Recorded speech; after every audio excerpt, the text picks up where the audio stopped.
ka ng'ato nigo.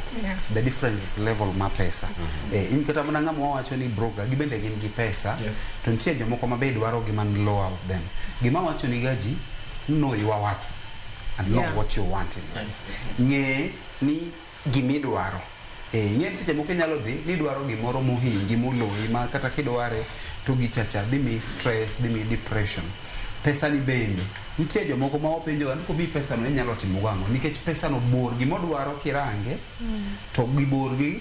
gimonyalo yudo. So mokwongo gimiwacho ni struggle to build your brand. Igerri bichope level moro madakidhie gima piny. Wabende kamantieni I take time mabedo kamantieni makata kobona benda dwaro jaber moro to ntie gima nyaka yud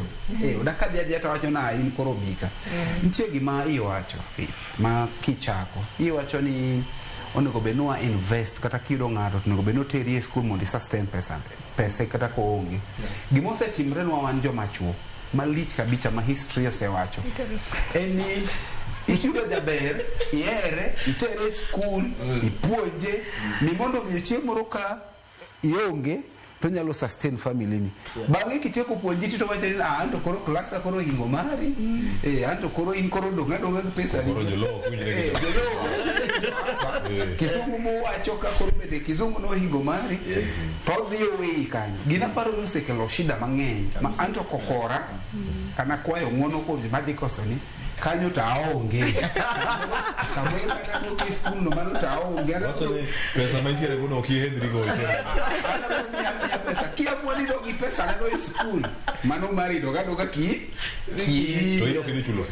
school fee to kachulo nike jabro nyongo abro biro dwoko mango pesa bado puonjigo kachulo school fees kanyo to mamwano okwera kadwa gimoro na mrimo makana timo nyanga to marach but gima agree kodi we should get someone who can sustain gima wanego kata ka waonge ng'ama nyalo rito familia ni kata ketimre nani kionge jaber ko biro ko neno nan gi pesa na moro ko amwano bado ki school gi pesa rano to pesa ma minyalo dongoro medo ki sula isen jaber ma mino mano to anto na dhi na pango line na chulo